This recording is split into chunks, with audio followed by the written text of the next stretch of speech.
Ladies and gentlemen, Roadrunners and Hilltoppers, and whoever else is listening to the podcast this week, welcome back to the Alamodome Audible. This is your host, Jared Kalmus, joined as always by my dashing co-host, Adrian Ramirez. Adrian, how are you feeling? Wow, it's a fantastic adjective. I'm feeling great. What is good? What's happening? Yes, I am all sorts of amped, bro, for the big championship rematch game this Saturday in the Alamodome. Are you kidding me? It's a big freaking deal, and I feel like it is. I am excited, bro. I'm very excited. I feel like everyone's especially juiced up for this game on both sides. Our buddies at the Towel Rack called it a rivalry in quotation marks, which I agree with. Like, it's not traditional rivalry, and that people don't really have friends on both sides, and you're not going to see a Western Kentucky fan out at HEB on a random Tuesday. But given the familiarity and the high stakes games that these programs have played in recently, it definitely has a little special feel to it. And I just realized like 10 seconds ago that this is probably the first time UTSA has played the same team 3 times in like a calendar year, or not calendar year, but like within 365 days. So that's interesting and new. Yeah, I think you're right about that. Well, it's funny because you talk about the quote unquote rivalry, not rivalry, right? And all of this history with this team has all come within the last 12 months. We played Western Kentucky one time in 2014, and that was it. This is the fourth match in the series history, but you don't have the sequence of games that these two had last year, the regular season and the conference championship, and the absolute unbelievable back and forth offensive contests that those games were. You don't go through that sequence with another team and not develop some sort of bad blood animosity, circling them on the schedule like that. That exists now. And dude, after today, barring a third rematch in the conference championship of 2022, we might never play Western Kentucky again. Yeah, it'll definitely be a long time. I was kind of processing those same thoughts coming out of the Middle Tennessee game, which, by the way, plug episode 192 on your podcast feed, full recap of the Middle Tennessee game. Yes. But yeah, it's a little weird. I don't think that people have made a big deal of UTSA leaving Conference USA just yet. Maybe because heading into the season, there wasn't like their for sure. Oh, I don't know. Maybe I'm misremembering this, but like it wasn't a sure thing of what year the teams were going to jump from one conference to the other. So I feel like that's kind of been underhyped. Maybe now that we're getting conference play, it'll be a little bit more of a discussion point. But yeah, I mean, you look at we're going to talk a little schedule here in just a second, but you look at the future schedule, and it's hard to find a spot to fit in a Middle Tennessee or Western Kentucky on a UTSA football schedule for the next decade plus, right? So yeah, I mean, we'll see what happens. These bowl games can certainly have a G5 on G5 matchup, of course. Unfortunately, that's kind of the direction that the bowl selection committees have taken that, which kind of sucks in my opinion. But yeah, it's going to be bittersweet for sure. I'm going to miss that big old goofy glomp on the sideline. Yes, indeed. That big old goofy glomp on and in Western Kentucky, man, they've got a good little audience and fan base that they're fun to sort of go back and forth with, and they pay attention. They've always had a good mutual respect towards UTSA. I think that there's always been a good sort of mutual respect amongst the two programs. And, we play a very similar style of football, man. And so the big offensive show, high flying, high scoring. And yeah, I think that real recognize real when it comes to UTSA WKU. And so there's that cool element to it, man. Yeah. In my head, I just pictured a meme. Unfortunately, Bootleg Bentley just got kicked off Twitter. He's back. He's back at Bootleg UTSA, if I remember correctly. Anyways, I got a meme idea of that movie where the pirates hijack the boat and he's like, "Look at me, I am the captain now." I'm picturing that, but with Frank Harris, and he's like, "Look at me, I'm the air raid quarterback now." I am the passing leader in the NCAA. That's true. Yes. Well, I'm glad that you bring that up because, it's not at all the same Western Kentucky team that we grew to know and love and hate from last season, but It's not entirely different. Right. Yeah. The names might be different, but the schematic and the output is still the same. Right.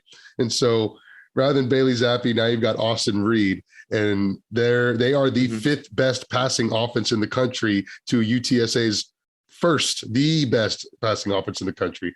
Right. And so, yeah, you're absolutely right when you talk about Frank Harris being the captain now. But yeah, does WKU, different names, kind of the same team, new offensive coordinator, new quarterback. You've got some of the same receivers on there, right? Tywood Davis, Malachi Corley. But for the most part, Roadrunners aren't going to recognize a lot of the names on the team, but you will recognize the way that they play a hell of a lot. The system is the same. The system certainly hasn't changed much, if at all. So we'll definitely like do a deep dive on Western Kentucky, but I want to touch on some UTSA topics first before we start really going through the Hilltoppers roster. That's cool with you. Yes, indeed. First one, I think my marriage is on life support before it started because my LSU Tiger fiance just found out that UTSA and LSU have scheduled each other again for the 2027 season. Oh, that's right. She already told me it's her Joker moment. She's ready to berate and bully me. And honestly, Lord forbid the Roadrunners pull the upset. That might be worse for my marriage. Yeah. So keep me in your thoughts and prayers, please. Yeah, I would agree. Probably would be worse. I mean, see, like you're lucky. Like your wife also went to UTSA, right? It's a Roadrunner only household. Absolutely correct. Yeah. Yeah, I'm glad that UTSA and LSU do not play often in really any sports. How about whenever that first got set up? I mean, were you hopeful in the back of your mind, right? Like UTSA will never play LSU. This will never be an issue in my relationship, right? Or we already kind of projected to the big stage at that point. Well, I always joke with her that UTSA would have beat LSU that year because recall that was the season that they fired. Or wait, no. They fired Coach O last year, right? This is Brian Kelly's first season. Right. It would have been 2020. It was the COVID season, right? So we were supposed to play September 2020. I think that was Coach O's worst year though. It was. So I always joke with her that UTSA would have won. Who knows?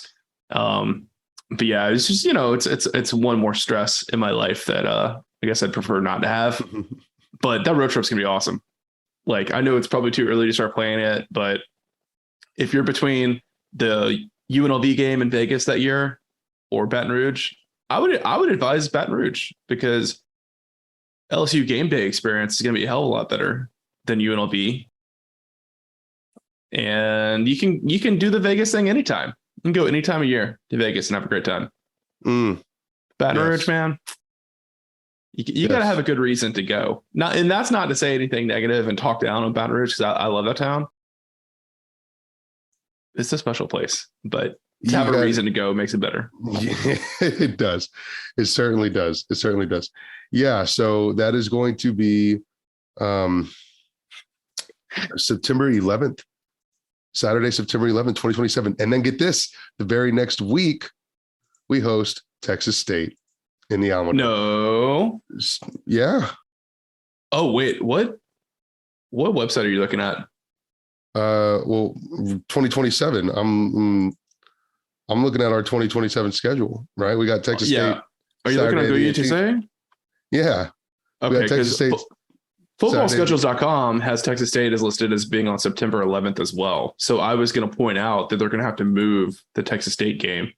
Oh, is that what it is? Maybe they already have. Yeah. Oh, maybe so. Yeah, because I was looking at FB schedules and it said that LSU is going to be Saturday, September 11th, right? Yeah, good catch.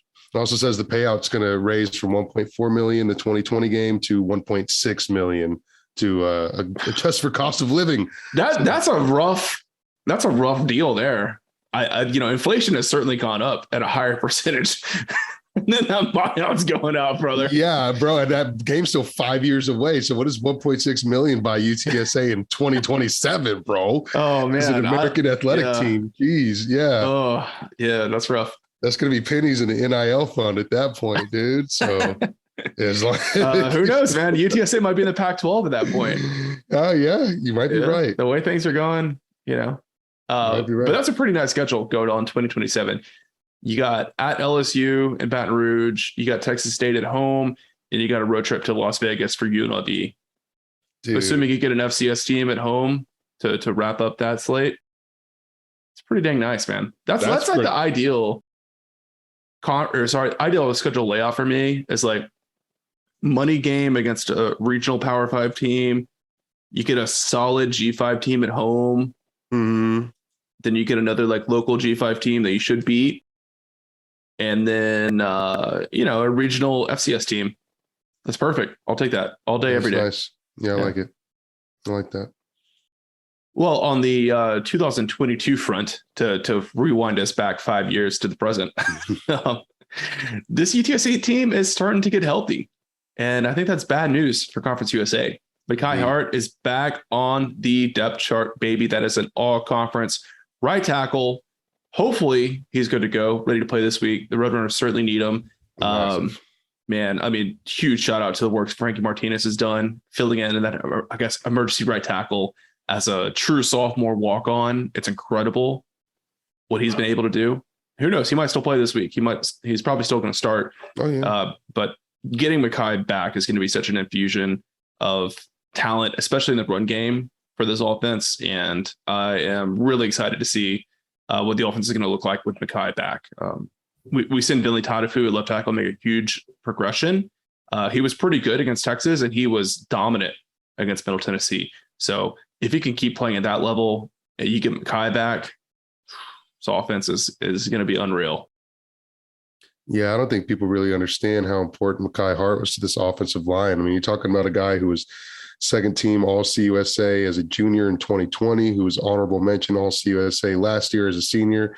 The dude is graduated, right? Came back to the super senior season, just so laden with experience and really, truly a force in opening up those rushing holes. Like you mentioned, I mean, he really does a tremendous job in clearing paths. And we were talking about on the MTSU recap that we've seen really quick flashes or instances where those holes kind of open up, but UTSA just struggles to do it on a consistent basis so far this year. Mm-hmm. With Mekhi Hart back, it's a massive game changer to that. And yeah, I can't say enough about him. Dude goes down on like the 6th or 7th play of the season. And that just sucks to come back for your graduate year. And man, I really hope he's back and he's in full stride whenever he does, right? So let's hope for a healthy Mekhi Hart out there. It's going to be huge for the offensive line. And it also seems pretty likely that Rashad Wisdom is back at strong safety as well. Right. So he actually traveled with the team to Murfreesboro, but was right. like a late scratch. I guess he was day-to-day. So, I mean, the fact that he traveled indicates that he truly was day-to-day and they probably expected him to play. But maybe, just a little tight or tender or something in warmups. Sure. But I feel pretty confident that he'll be back this week. So, of course, obviously Rashad is Defensive Player of the Year candidate at Conference USA. But just generally speaking, the more bodies the Roadrunners have available in the secondary, the better. Because Lord knows this Western Kentucky passing offense is going to try to gas those guys and get them running up and down the field, right? So, they need the depth there. And just not having to depend on, like Kelechi playing, 60 snaps or whatever it might be, and just keeping those guys fresh is going to be huge. Yeah, definitely. Getting healthy at the right time. Yeah. And, Coach Traylor and the players in the interviews this week have kind of teased at some other guys coming back as well. I'm not sure who those might be. Yeah. And it's funny because I think it was Luca, maybe it was JJ, but someone asked Coach if the team looked refreshed after those 2 games off. He was like, we look good. I wouldn't go as far as to say refreshed, but we look good. And so, yeah, it was like he didn't want to go too far to get people's hopes up, but I think it was pretty apparent that, yeah, we're getting a hell of a lot healthier. Mm-hmm. Yeah, it just, generally speaking, must feel like a huge weight off this team's shoulders to get out of that really brutal 3-game out-of-conference stretch, get the first conference win under your belt, get an extra day of rest heading into the Western Kentucky game. You've already seen most teams in the conference take a loss in conference play. So it's pretty wide open, right? So I think at this point for UTSA, you're really feeling like, okay, the whole season's in front of me. We've Right. gotten through the worst of the health issues, and we've still have looked pretty good in all of our performances. I know they haven't really played that complete 4-quarter game that everyone's looking for just yet. But that kind of speaks even more to the potential that surely the team sees in front of them. So I think there's a lot of good vibes coming to this Western. It is. It feels kind of like a whole new season, right? You got through the worst part of this schedule. You got through the worst part of this injury situation, right? And you talk about getting that win against Middle Tennessee, which I think is just so important for the psyche of this locker room, right? I think coming away with that really helped this team sort of hit the reset button. We're 1-0, and the entire season's right in front of us, and that's it's hard to do. It's hard to do on a short week coming off of that season that we had, the first 4 games that we had. And man, I think it's a completely different dynamic in the locker room if you drop that game against Middle Tennessee. So it's really tremendous. It seems like we're starting to find that stride, getting healthy, and we're getting into the opportune part of the schedule here, getting into conference play. So yeah, bullish, very, very bullish October trend for UTSA right now. Yeah, so we actually had a question submitted by Derek on Patreon. Let me take this opportunity to say, if you ever have a topic suggestion or question you want us to ask, please reach out by any of the many methods that we can be contacted via the World Wide Web. This is quite literally what we want you guys to do, right? If there's something that you want us to talk about on the podcast, just tell us, because a lot of times we don't know, right? We've got 1,000,001 different things we want to hit on. It's fantastic. And it's a fantastic question, right? And it was one of those where right whenever I read it, I was like, oh, yes, we were already thinking. We already had thoughts about this question. Yeah. Sincerely appreciate it. That's good work. So yes, please submit your topics for the pod, baby. So like Adrian said, this is something I think we both want to talk about. It kind of slipped our minds. I'm really glad Derek brought it up. So in our Middle Tennessee recap, we made mention that UTSA had missed 20 tackles per Pro Football Focus, that at the time they were ranked as the worst tackling team in the entire country for tackling grades on Pro Football Focus. To the human eye, they look really bad tackling on defense. Yes, it's evident. Yes. Greg Luca of the Express News, shout out to Greg. Shout out to Greg, man. Asked Coach Traylor what he thought about these developments, and Coach Traylor was pretty dismissive of the concerns. Would you agree with that? Rather dismissive, yes, very much so. He did make some good points that I agreed with, that some missed tackles are worse than others. Sure. And that sometimes when something that might get counted in the stat sheet as a missed tackle could really just be someone forcing the play back inside, keeping your outside containment, stuff like that.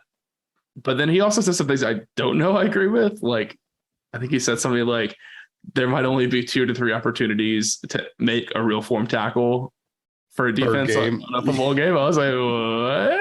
I don't know if I agree with that. Which you mentioned, Jared, on our Middle Tennessee recap, that in this particular game, we were sized up, matched up in front of the ball carrier with the opportunity to make that form tackle on definitely, I think, more than 2 or 3 occasions in that game. Maybe, yeah. Right. And there was something to the degree of a lot of those missed tackles actually result in more negative yardage, which I thought was 100%, maybe not 100, 95% baloney, hogwash, a load of you know what. And I just think, look, the naked eye test, it's glaring, it's blatant, you can see it. To say, okay, yeah, 20 missed tackles in a game, whatever, chalk that up to that was the stats, not really telling the whole story. But when you're the second worst or the worst in the entire country after 5 football games, it's not a matter of the stats don't tell the whole story. So that's crap. I don't believe that. I don't buy that whatsoever. There's an evident tackling issue. And I think he could have at least said, it's something we got to get better at. It's something we got to improve. That's all he had to say. That's the thing that kind of confuses me the most is like Jeff has never been one to shy away from like saying what's up and keeping it real with his team. If there's an issue, he will own that issue, right? Unprompted, completely unprompted. In the same interview, he kind of went on about how the punt kickoff coverage was really bad, which was something that we kind of mentioned in passing on the podcast. But I think he spent more time talking about it than we did. So right. I mean, I don't know. I think that he knows like there is an issue with tackling, but I think that his messaging was like he doesn't want to tell his team to just focus on making sound tackles because he wants them to stay aggressive. Sure. Because if you're like, okay, I'm going to break down in space, I'm going to, make sure I get this tackle or whatever, it makes the defense play slow, right? And I get that. But then you listen to like Corey Mayfield's interview today, and he kind of admitted that tackling has been an issue. So it also makes me wonder, is it the whole, praise in public, criticize in private thing? Maybe to a degree, but I think you're more so correct. And what he's trying to do is send the messaging to the players that he wants them to focus on aggression more so than technique when it comes to playing defense. He wants the intensity, right? He wants you to just get in there and hit it as hard as you can. Do whatever you can, whatever you have to do to make it happen, right? Bite, crawl, and scratch your way, as they say. So it's kind of that dynamic. But I really think that it was a very simple matter of saying, hey, look, it's something we got to improve on, but we want our players to be aggressive rather than doing the 2-minute spin around thing like that. Like miss me with the ramble Dan and talking around for 2 minutes and then being like, I'm more upset that we didn't have any turnovers. I'm more upset that we didn't have any turnovers either. I agree with you, Coach. But that's the question I was going to ask though. If you could trade 10 missed tackles for 1 turnover, you're going to make that trade every time, right? That you'll take the turnover. I think so. I think you're crazy not to, right? And so I agree with you there, Coach. But no, you didn't have to do the 2-minute turn, the 2-minute drill. Yeah, that was ridiculous. Just say it's an issue. We're working on it. It needs to be improved. You're right, because we all know. And then like the very next, it's funny because you say Corey Mayfield said it in the next day's interviews after practice. Mm-hmm. Coach said the same thing when they were talking about UTSA's pass rush against Middle Tennessee. He said, hey, we did a great job of getting to the quarterback, but not bringing him down. Yeah. Which was a big part of our conversation, right? About getting that backfield pressure, but not finishing those tackles. So, it's an issue. I think he's aware of it. At least it's good to hear that the players know it's a problem. Mm-hmm. Mm-hmm. And it's got to be something when you see your teammate miss a tackle, right? That's frustrating to the other guys. It's one of those things like, come on, man, right? I mean, sometimes that can lead to a little bit of feistiness on the sideline in the huddle. Yeah, for sure. A question I have is, I don't know if there's been studies on this or if there's like a prevailing coach mantra or anything. For me, my gut tells me form tackles lead to more turnovers than like diving tackles. Don't you think? Like when you put the helmet on the ball, that's like the best opportunity to pop it out, cause a fumble. But if you're diving at ankles, there's no chance that you're going to do that. And UTSA has really not created many turnovers this year. I mean, they were like recovered a fumble against Army, I think.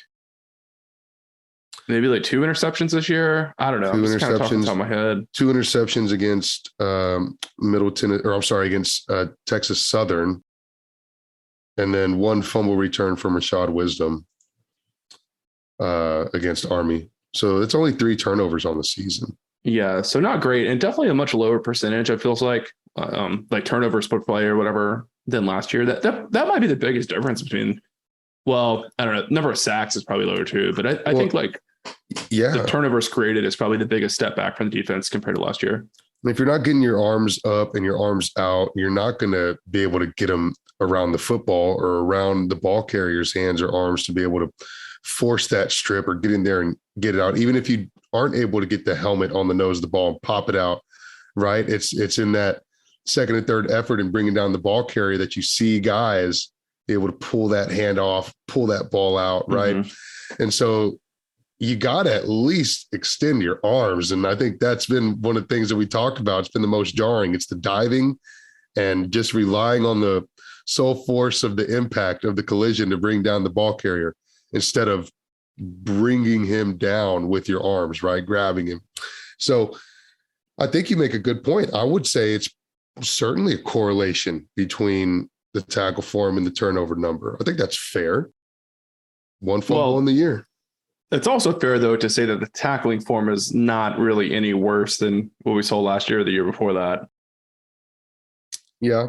UTSA hasn't been a very sound and solid tackling team for quite a while. They've had good single game performances, but as a whole, for several years, it's been an issue on the team. Yeah. But I don't know if there were any single game performances that felt as egregious as the Middle Tennessee game did, or the Texas game. You know? Probably so. I mean, recency bias and all that, but maybe so. Yeah. I'm also not super concerned about it long term. Like, I think this team can be like a subpar tackling team and still be a really good defense, because they were against Middle Tennessee. They were phenomenal. They played well overall. Only gave up 20 points. They were good in the red zone. Yeah. Yeah. And that's really what it matters, is the red zone defense. And that's what's really been just extremely stout for UTSA. The ability to be able to prevent touchdowns from occurring in the red zone, right? And making them come away with a field goal instead. That's been huge for keeping the score totals down.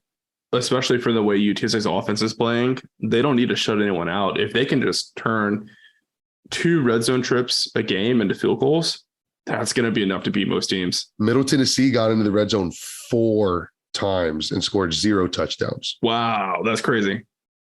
3 field goals, right? Wow. So it's tremendous, and that's what really is sort of keeping this defense honest, right? Is that good old red zone defense, and the missed tackles aren't happening down there quite as often, right? Mm-hmm. So they seem to clamp down when they need to.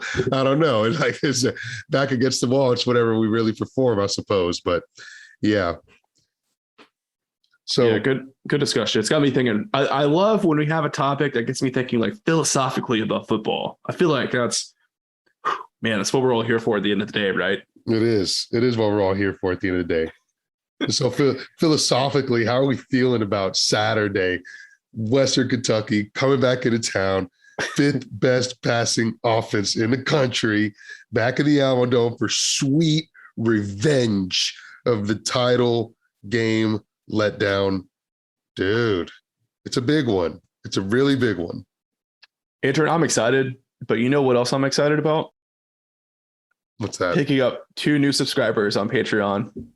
Oh, baby. Yes, sir. And if you go to alamodomeaudible.com and you click the big shiny subscribe button, you can join our 2 newest subscribers, Francisco Gonzalez Jr. at the booster tier, and John Trevino at the insider tier. They enjoyed early access to our Middle Tennessee recap, my Middle Tennessee film breakdown, which I thought was a pretty good one. There's some good stuff in there, I think.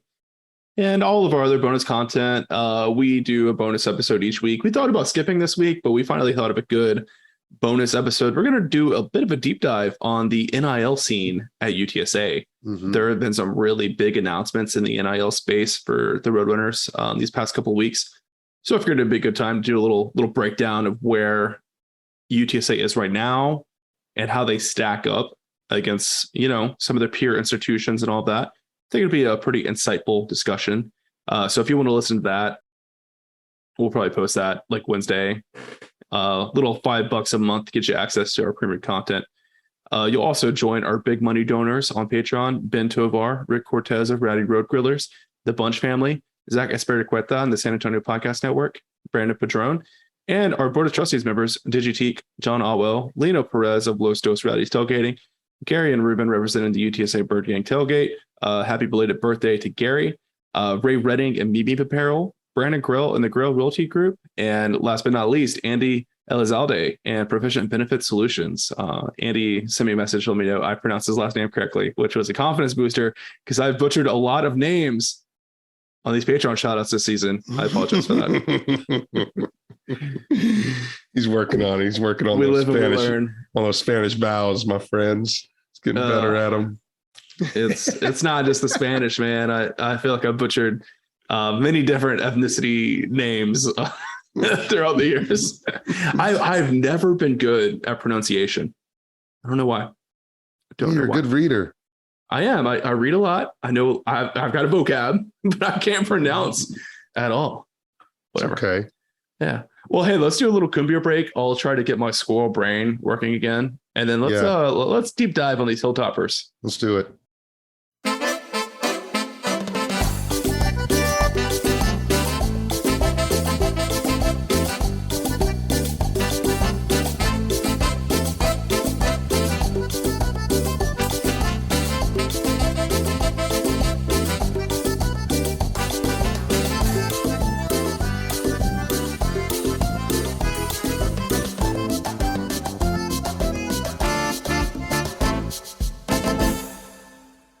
All right, ladies and gentlemen, we are back to wrap up this podcast, episode 193, with a in-depth preview of the Conference USA runner-ups, defeated by the hands of our mighty Roadrunners, the Western Kentucky Hilltoppers. Whew, man, it's been a long week for me. We got one more podcast to get through. Hilltoppers would have been a good name too. Hilltoppers. So. Yeah, man. Look, Western Kentucky coming back to town, big time passing offense coming back to town. It's going to be a hell of a show in the Alamodome. I think Jeff Traylor said, if you like offense, you'll want to be in the Alamodome.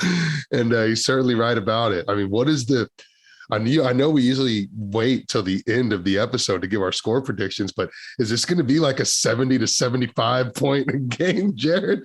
Man, what's the over under on this bad boy? I think the over under is set at like 70 right now. 72 and a half. That's about half of what. Oh man, it keeps going up. I think it opened at 66. So it ought to be 90, dude. It ought to be 90. It really should. I don't know, man. I always have something in my gut that tells me like when there's a matchup where both teams is just like all the media, all the coaches are like offense. Both defenses like take it as a challenge and have a chip on their shoulder. And then next thing you know, it's 17-10 in the fourth quarter. And everyone's like, what the heck happened here? It's true. This wouldn't be the first time that's happened. I think it happens to every team once a year.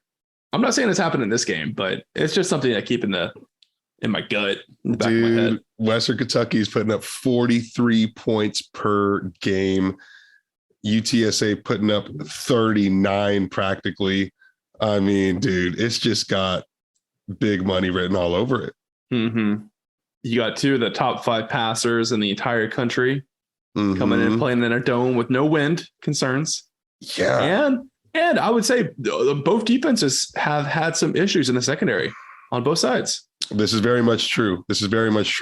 And yes, WKU is 5th to UTSA's first total passing offense. However, Jared, they've scored 4 more passing touchdowns than the Roadrunners have.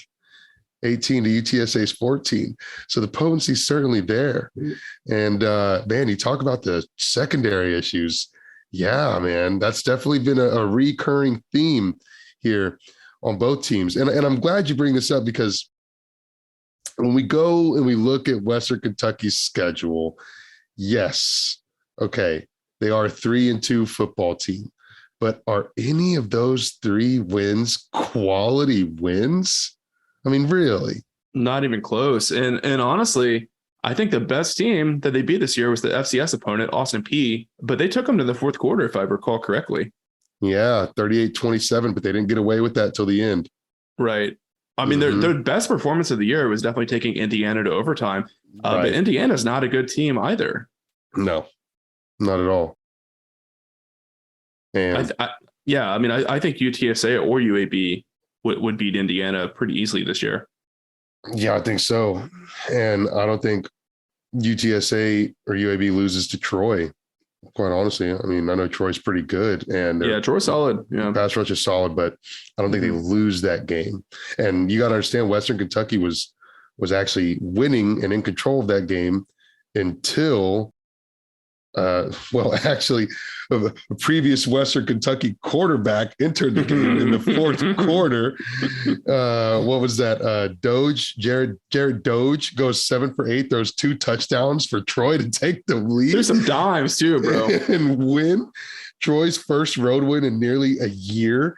Holy cow, man. Oh, wow. I didn't realize that. Man, that was such a crazy storyline. Can you imagine if like, what's an? I'm trying to. I don't know. I can't think of a good example of like blue blood programs this has happened at, but like let's say Hudson Card loses the UT job to Quinn Ewers next year, or the Manning kid or whatever, and then he transfers to OU and then goes into Austin and just beats them silly. Man, that would be a crazy story. That's pretty much what happened with West Kentucky. And is it Doge or Dage? Doge. Get the name wrong. Doge. Jared Doge, yeah. Like Dogecoin, yeah. Yeah, that was wild. That was a fun game to watch, though. Wild, bro. Yeah, it is. It was a fun game to watch. But yeah, so, you look at Western Kentucky's wins. They've got one against Hawaii. They've got one against FIU, and then they've got that one against Austin Peay. So I think you're right. Austin Peay was probably the most impressive team that they beat. But they're two good opponents that they faced. They've come up short in both those games, albeit only by one possession in fourth quarter and in overtime, but they've come up short. They haven't had a quality win yet. On the flip side of the coin, though, you do have to tip your hat because they completely dominated FIU and Hawaii. 2 of the worst programs in America, don't get me wrong, but Western Kentucky took care of business. And they were incredibly efficient and incredibly effective. So a lot of the stats that you look at, both like, counting stats, points per game and passing yards and stuff like that, obviously it's a blowout, so all that stuff looks really good. But then even like in the advanced stats too, even though they had a big scoring margin, they were efficient enough to get a lot of respect from the algorithms, if you will, that make up, the ESPN, FPI, and SP Plus and all that stuff, right? Because the way that you beat bad teams matters, right? Like the way that Texas Southern lost to UTSA is not doing as much for the Roadrunners rankings as, if they would have beat FIU 72-0, you know what I mean? So you do have to give them some credit, even though those teams are really, really, really freaking bad. Which is just insane in itself to do 73-0 against anybody. UTSA has never had a performance like that. UTSA has never put up 60, 70 and skunked a team at the same time. That's completely unheard of. And I don't know who wins out of FIU and TSU, but Western Kentucky put a hell of a much more impressive performance up against FIU than we did TSU. Not even close. Yeah, I think I might take TSU in that one. I was kind of they got some spunk to them, man. They might. They might have more. They might have more Power 5 talent on their roster than FIU does. Right? Yeah, which is totally wild. But that's more of like just credit to Texas Southern than to take away from FIU. Really long rebuild ahead of them there. So Austin Reed, Western Kentucky quarterback, actually said that Troy was the best front 7 that they've seen all year. Yeah. Is UTSA going to be better? More menacing to Mr. Austin Reed? I don't know. I was very impressed with Troy's defensive linemen. They were very active, very quick off the ball, had a lot of upper body strength. I don't know. It's hard for me to compare UTSA to Troy because the UTSA defensive line we saw against Middle Tennessee is probably as good, if maybe a little bit better than Troy's. But then there were some other performances this year where I think, caveat, I've only seen the Troy Western Kentucky game. I haven't watched anything else in other season. Yeah. But UTSA has had some performances from their front 7 this year that didn't inspire a lot of confidence. So it's pretty tough, I think, for me to compare on that small sample size. But, I think what I saw from Western Kentucky's offensive line that game, my gut feeling was UTSA is going to get some pretty good pressure on Austin Reed. Okay. Are they gonna bring him down as many times as they were able to sack Zappy like in the Alamodome in the conference championship? No, probably not. I think Reed's quicker when he takes off than Zappy was, and UTSA has had their tackling issues, which we've covered in all too much detail. We don't need to rehash that. But I do think that they're going to be able to get into the backfield and maybe rush some throws from Reed. But he is a great quarterback, though. That doesn't necessarily mean it's going to be negative play. It's just like some of the pass blocking I've seen from West Kentucky's a step back from what we saw last year, I think. Yeah, Troy got to Austin Reed for 5 sacks. Oh, wow. They gave him a hard time. Yeah. And granted, he was tasked with dropping back to throw the ball 56 times. And I think he said it was only the second time in his career he's had to throw more than 50 times in a ball game. Mm-hmm. And so that sort of volume, I think, is pretty unprecedented, even for a Western Kentucky team. Probably not what you're going to see, but you never know. They might be throwing the ball all day on us. But they've got a little bit of as much of a rushing a game than Western Kentucky typically has, right? Yeah, about normal. Maybe we should introduce Austin Reed a little bit for people that don't know his story, because I do think it's kind of interesting. Yeah.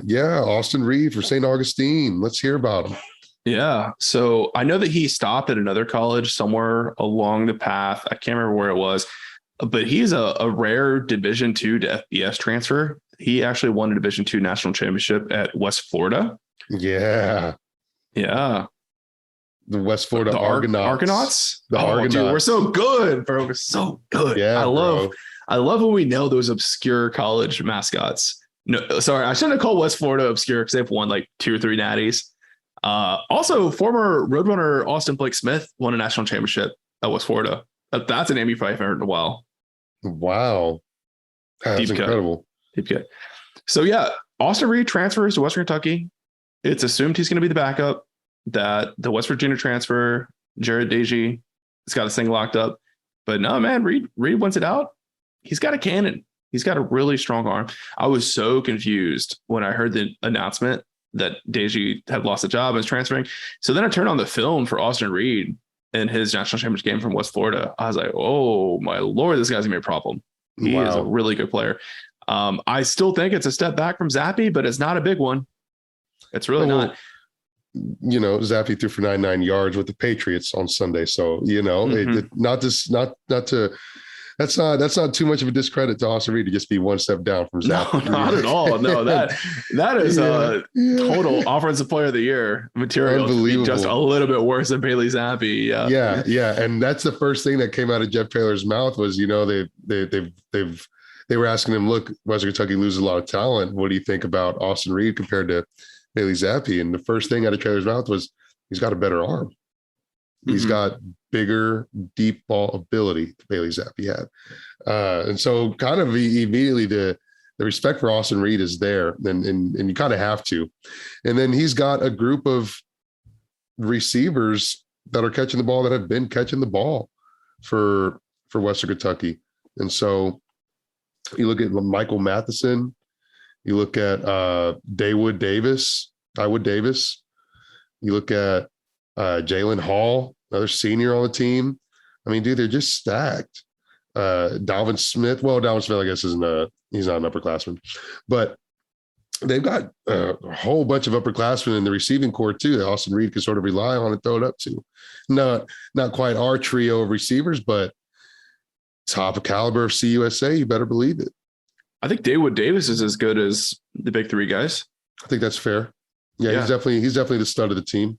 Yeah. I think Malachi Corley is really good. He might not be as elite as far as raw talent goes compared to Davis, but really good player. The Akron transfer, Michael Matheson, is really fast as well. He had a touchdown catch against Troy. And once he caught the ball and like kind of turned the corner, he was gone. It's like 4.4 kind of speed right there. All those guys are really good. But I think Dawood Davis is the one that's like the true like matchup problem. Like you got to have a safety overhead, right? Yeah. I imagine that's the guy you're going to pick Nick Troy Fortune on, UTSA's best coverage corner. You guys really good. 476 yards, 4 touchdowns, 14 yards per catch. And he gets all the volume for sure. Yeah, Dawood Davis is a stud. Yeah, you put him up in the upper echelon. Yeah, they've got 2 pretty good tight ends that they match those guys up with as well. They look to him more in the red zone. Jory Bejan and Joshua Simon, both really solid. They could do some things in the blocking game as well. It just gives Western Kentucky a lot more flexibility. from the personnel groups than you typically see from your normal air raid team. There's like a little bit more multiple. They can move those guys around, inline, slot, H-back, right? Just to get some different looks and get the defense thinking a little bit. Both those guys are plus tight ends. I think both of those guys would probably be at least second string, if not first string at UTSA. Yeah, definitely so. Well, I think it's pretty apparent that WKU is always a problem passing the ball, always a problem on offense, always going to score a lot of points. But this year they've been a little bit better on defense. So granted, the sample size, you kind of got to be a little wishy-washy, but they are holding opponents only 22 points per game. Mm-hmm. What do you see on WKU's defense this year? I don't know. There's one thing that really jumps out to me, big picture wise. They did play really tough against Indiana. I thought like they were pretty sound in that game. So yeah, I don't know. I mean, I think they've definitely lost some guys on the defensive side of the ball, but they've had some guys step up too. They have a linebacker, Jaquez Evans. I think hopefully I pronounced his first name right, but he's having a pretty big breakout season. He was on the roster last year, but he's really stepped into the spotlight. Leads the team tackles, sacks, and tackle for loss. So he's kind of the playmaker to watch on the defense. Mm-hmm. Okay. I got a cornerback, Khalif Halesi. Hope I said that right. Yep. He's got 5 pass breakups this year, but he's also a really good pass rusher. Like he's one of the top guys in creating pressure on the quarterback, even though he's creating pressure on the quarterback, even though he's a cornerback, which is pretty rare. That's a unique skill set for a cornerback to have. And, just thinking back for the rest of the season, I can't think of another team that brought cornerbacks on a blitz. So that's Can you think of any? No. Any cat blitzes stick out to you this year? I can't think of any. So maybe Army might have, but it's not something UTSA has encountered a whole lot of this year. So that is kind of a wild card to kind of stuff in your back pocket and think about, because UTSA has been okay at picking up blitzes. Like with their eyes, they've struggled to block those blitzes, but they haven't let too many like free blitzers come through, I guess, relative to expectations, given all the injuries at the offensive tackle position. But those corner blitzes are a lot harder to recognize. And if UTSA doesn't have a running back in the backfield to help out with pass production, that could spell trouble for sure. Yeah. No, Western Kentucky has gotten home for 14 sacks this year, almost 3 per game, and twice the output of UTSA's 7 sacks. Do you happen to know how many they had against Indiana and Troy, though? Yeah. So against Troy, they had 4 sacks. Ooh. Against Indiana, they had 3. Ooh. Okay.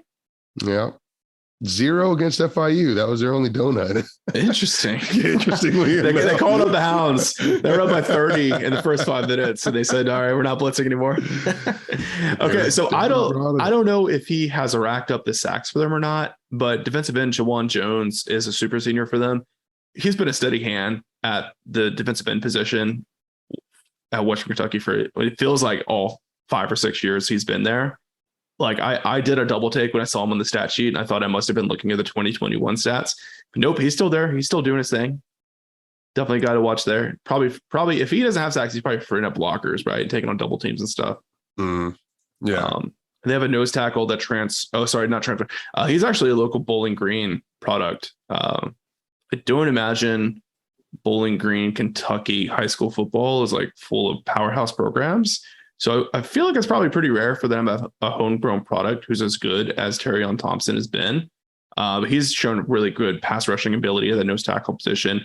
Kind of reminds me of Lamont McDougal a little bit on UTSA. He's like a little bit undersized, but a really strong guy and quick off the ball. Yeah. Which I feel like those are the guys that Alfie DeMarco struggles with the most. Like those big hulking 330-pound nose tackles. I think he does a really good job blocking those guys. But the smaller, quick guys can kind of get around him here and there. Wow. And Terrion's kind of got that ability to be a little more tricky. Yeah, I think so. Especially like on the twists and stunts and stuff. Those shorter guys can kind of get lost in the traffic. Mm-hmm. especially if UTSA is rotating on the offensive line as they've done pretty much all year. Mm-hmm. I don't see that slowing down at all. Even with Mekhi, it might honestly increase with Mekhi Hart coming back because they might want to split snaps between him and Frankie Martinez this game. Maybe so. Yeah, and they've got a lot of seniors on that defensive up front, which I think is what has been pretty critical for them as well, right? You look at Lorenzo Hernandez, Broderick Martin, Mike Allen. Maybe none of those guys jump off the page, but they're all senior laden, and they're all pretty reliable hogs up there. But yeah, Jaquez Evans, sophomore linebacker, I think he's going to be a problem. And yeah, Jawan Jones probably be a problem as well. Yeah, I think so. Yeah. A storyline that I wanted to call out, I haven't seen anyone else talk about or cover this, but there is a very personal connection between Western Kentucky's new offensive coordinator and the Roadrunners. So Ben Arbuckle was, I think, a graduate assistant for the Hilltoppers last year.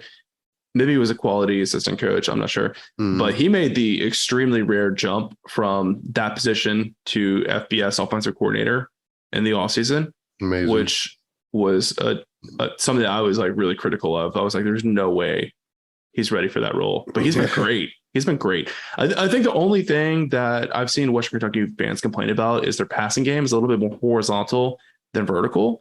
But I think that's a personnel deal. I think that Western Kentucky just had one or two extra receivers that could really stretch it out vertically last year. I don't know. But I mean, he's done a great job as a play caller, I think. And obviously the points per game speaks for itself. But Ben Arbuckle, that offensive coordinator, was a UTSA Roadrunner at one point in time. Wow. So he kind of got slow played by I'm trying to remember this all correctly. This is actually, I want to say it was Coach Kevin Brown was the OC that recruited Arbuckle to UTSA. He's now football operations, I think. That's right. So Arbuckle never got the scholarship offer from UTSA. They really strung him along for a while. Ended up getting him to sign as a preferred walk-on. But I don't recall if Arbuckle ever made it to campus or not. Wow. So he's got quite a history with UTSA. I'll be doggone. Yeah, I don't think that he ever made it to campus, but he signed paperwork with UTSA. It wasn't a scholarship offer, but I guess. Dude. What do they call those things? It's not a national letter of intent because that guarantees a scholarship, but whatever like the replacement paperwork is, if you're going to be a preferred walk-on. So that's a juicy story. May 18th, 2013, birdsup.com. Arbuckle still on list. A guy that every Roadrunner fan knows is high on UTSA is Canadian quarterback Ben Arbuckle. Oh, man. Had another conversation with Coach Brown. Talked to Coach Brown yesterday. He told me I was in the top 4 quarterbacks. Said that he was really impressed with me. Oh, man. This is so juicy. Look at that. What a great find, Jared. I found another. Thank you. See, this is the super what's the word? I guess the old guy coverage that I remember this crap. But I found another quote. This is a Mike Craven post on birdsub.com from February 5th, signing day 2014, of Arbuckle saying, "It's stress lifted off my shoulders that I've had for 2 years. I'm ready to earn a scholarship and help the team." Interesting, man. Wow. That's incredible. Arbuckle's going to pull out all the stops, man. Every trick play he's got in his playbook, I feel like he's going to throw at UTSA. I feel like he wants to beat us really, really bad. So, oh, man. No, we're going to stay in this rabbit hole for way too long. It's okay. It's okay. Oh, man, that's awesome. So, wow. So Arbuckle, maybe a little bit of a personal vendetta, wants to get one up off the Roadrunners, huh? Maybe. I don't know. Maybe it's no hard feelings. Maybe him and Coach Brown are still boys and they text all the time. Who knows? Who knows? I don't know the personal aspect of it. But I know if I was him and I was recruited for that long and they were talking about scholarship, never got one, transferred somewhere else. Yeah, I mean, I'd probably take that a little personally. A little chip on the shoulder. Yeah. Hell Nothing wrong with yeah. it. It's just I love business. it. That's awesome. Okay. What other crazy storylines we got? I don't know. I don't know, man. Conference title rematch. Old UTSA almost walk-on almost scholarship player on their staff now. Oh, dude, that's juicy. And the guy that recruited him is now up at our front office. That's good. Yeah. So, was there anyone that we left off the list that was worth mentioning here for Western Kentucky? I think the running back Kyle Robichaud is a guy that was there last year. Yep. He's had a really nice season. Of course, they don't run a lot, so he only has 315 rushing yards, but a 6.7 yard per carry average. Yep. And that's pretty impressive, especially for a sophomore. But yeah.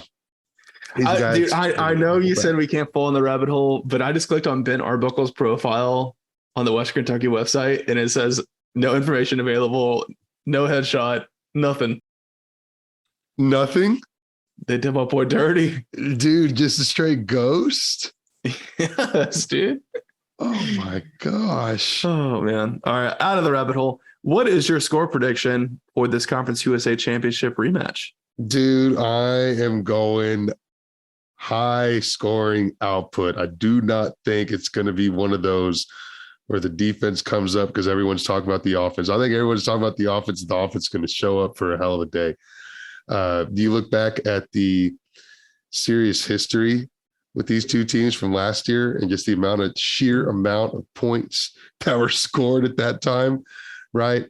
And so, yeah, it's a big score for me, and I'm going to go UTSA 49, Western Kentucky 44. It's gonna be a stressful evening in the Alamodome there. Oh yeah, no, I mean I'm getting total championship rematch vibes from this.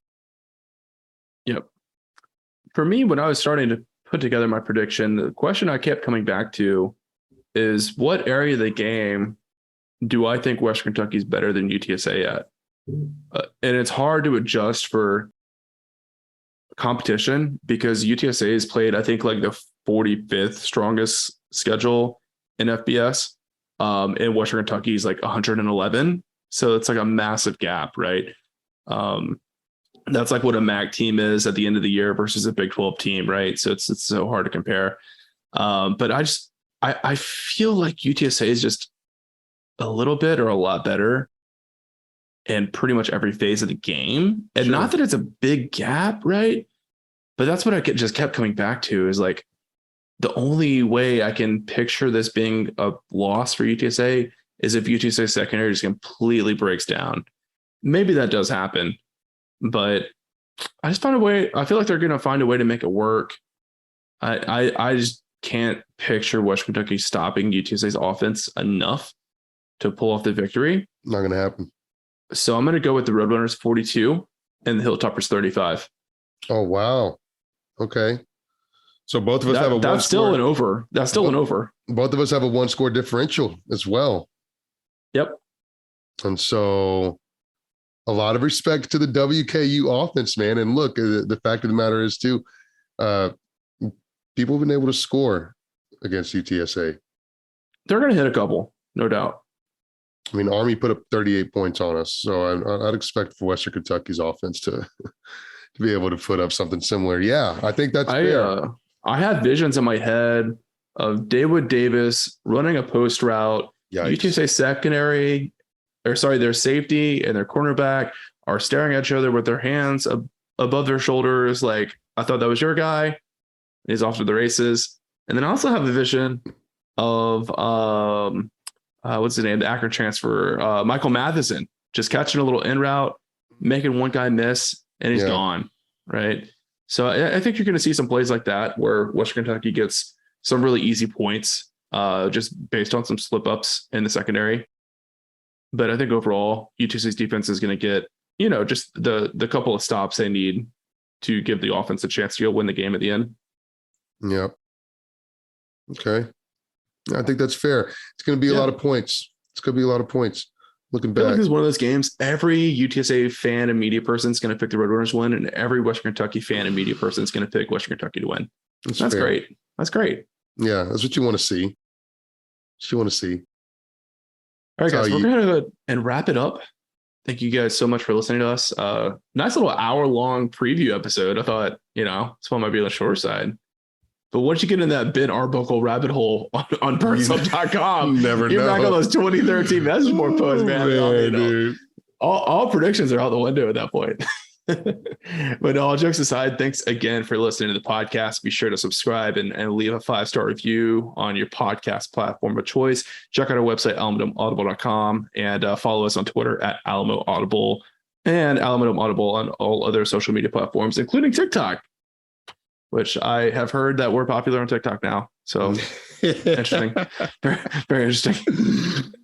Building it up, right, baby. And we'll be back later this week for a UTSA NIL deep dive exclusively for our Patreon supporters that will be up on our website this week. So if you guys are interested in hearing that discussion, kind of hearing what's going on behind the scenes a little bit, be sure to tune into that. Like I said, it's a little as $5 a month to get you guys access. And we'll be back next week to recap this game and then preview. Is it FIU the next week? I've been so focused on Western Kentucky. I'm sorry. Looked ahead. Who do we play after Western Kentucky next week? Is it FIU? Oh, yeah, it is FIU. We go to Miami for FIU, and then we come back for North Texas. And the bye week team of the month. Yeah, so. Fantastic. All right, we'll get out here. Oh, and shout out to the Rice Owls knocking off the UAB Blazers. Dude, second year in a row. Second year in a row, Rice has pulled the upset over UAB. The bullied become the bullies. Shout out to our guys at the Roost Pod. I need to check out their recap. I already listened to the Blazer Victory Pod recap. That was a tough listen, dude. Very much shades of a Frank Wilson era UTSA recap podcast from the No, say it ain't so. I know, sad. But at least they know they're getting a new coach next year for sure. So at least I got that to fall back on. We'll see you guys later this week if you're a Patreon subscriber. If not, we'll see you next week. Pack the dome, get loud in there. Let's have a great time.